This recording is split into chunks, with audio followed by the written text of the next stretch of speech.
राधा रानी के हाथों से बना राधा कुंड और श्री कृष्ण के द्वारा बना से श्याम कुंड गोवर्धन धाम से आज एक ऐसी कहानी आप जानोगे जिसमें राधा रानी हो गई थी नाराज एक राक्षस के वध की वजह से और बोल दिया था कि श्री कृष्ण से कि तुम मुझसे दूर रहो।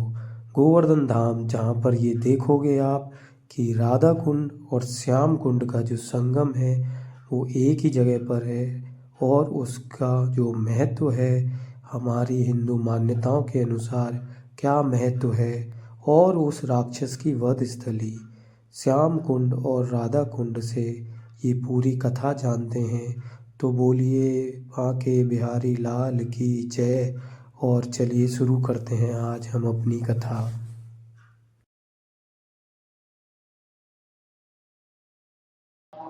आज की जो वीडियो है बहुत ही खास है। एक बार राधा रानी और उनकी सखियां श्री कृष्ण से हो गई नाराज और उनको बोल दिया कि हमारे पास भी मत आना और हमें छूना भी मत। सोचो वो लीला कितनी अद्भुत रही होगी कि जहाँ पर राधा रानी ने श्री कृष्ण से बोला कि हमें छूना भी मत, हमसे दूर रहो। तो आज इस कहानी को आप जानेंगे ब्रज दर्शनम चैनल पर सीधे गोवर्धन धाम से।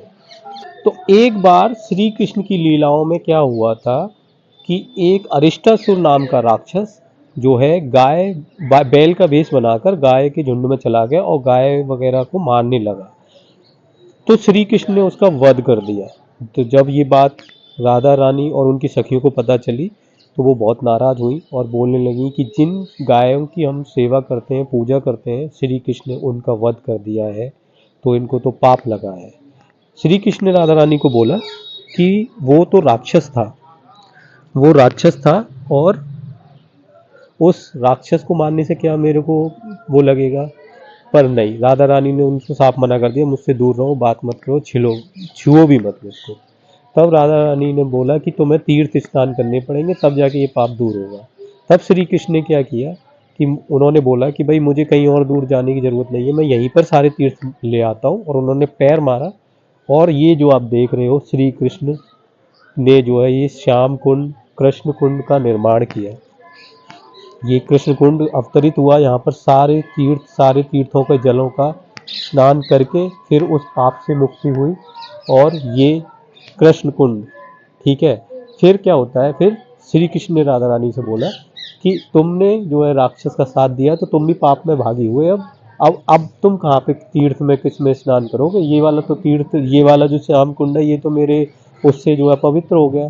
तब इस बात को सुनकर राधा रानी ने क्या किया कि उसी जगह पर थोड़ी दूरी पर एक गड्ढा खोदा और खोदने लगे और कुंड का निर्माण कर दिया। कुछ लोगों की ऐसी मान्यता है कि जो राधा कुंड है, जो राधा कुंड जो है राधा रानी ने अपने कंगन से बनाया है। पर इसके पीछे एक कहानी है कि जब राधा रानी और उनकी सखियां उस कुंड को बना रही थी तो उसमें से जल नहीं निकला था। तो श्याम कुंड में से एक देवता निकले और उन्होंने राधा रानी से विनती करी कि अगर आपकी आज्ञा हो तो मैं आपके जो कुंड में आकर विराजमान हो जाता हूँ, जिससे वहाँ पर भी जल आ जाए। तो श्याम कुंड और राधा कुंड बिल्कुल एक दूसरे से लगे हुए हैं और इसी में से ही फिर ये पानी जो है, जो जल है, वो वहाँ पर गया। तो अब हम ये जो श्याम कुंड के दर्शन कर रहे हैं, श्याम कुंड के बाद में हम चलेंगे राधा कुंड जो कि पास पास में ही है।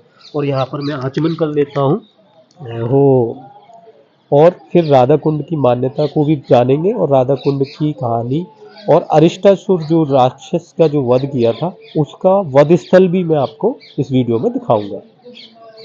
अब हम आ गए हैं, ये है राधा कुंड। ये राधा कुंड है। मान्यताओं के आधार पर ये राधा रानी ने अपने कंगन से बनाया है इस कुंड को।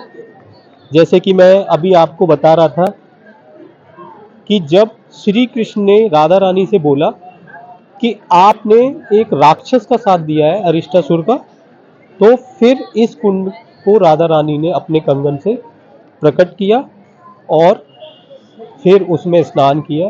और इस कुंड की बहुत मान्यता है। यहाँ पर दीपदान, जब भी आप परिक्रमा करने आते हैं दीपदान जरूर करें।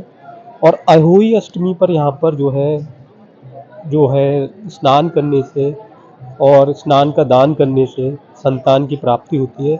और उस दिन यहाँ पर बहुत श्रद्धालु दूर दूर से आते हैं। तो ये राधा कुंड अरिष्टासुर नाम का जो राक्षस था, अरिष्टासुर नाम का जो राक्षस था, उसको मारने के बाद में उसने जो है बैल का रूप बना लिया था। और अब मैं आपको ले चलता हूं उस स्थान पर जहां पर कि उसने अरिष्टासुर, जो श्री कृष्ण ने जहां पर अरिष्टासुर नामक राक्षस का वध किया था। ये जो आपको टीला दिख रहा है दूर से वहां पर, ये अडिग गांव के अंदर है। और अडिग गांव के अंदर ये जो टीला जो दिखता है, आप जब भी गोवर्धन के लिए जाओगे रास्ते में मिलेगा, तो इस स्थान पर अरिष्टासुर राक्षस का वध हुआ।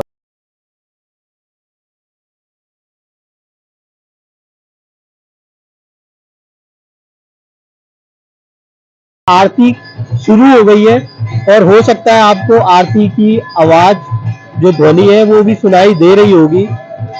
और ये राधा कुंड और इस मंदिर के दूसरी साइड में ही श्री कृष्ण कुंड, जैसे कि मैंने आपको बताया था कि राधा रानी ने भी वहीं पर ही मान्यताओं के आधार पर कंगन से राधा कुंड का जो है उत्पत्ति हुई थी।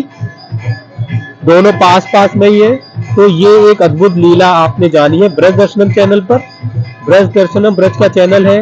और देखिए शाम का समय है, आरती का समय है, कितना अच्छा लग रहा है। तो ब्रज दर्शनम चैनल पर आप जुड़िए, ब्रज के चैनल को सब्सक्राइब करिए।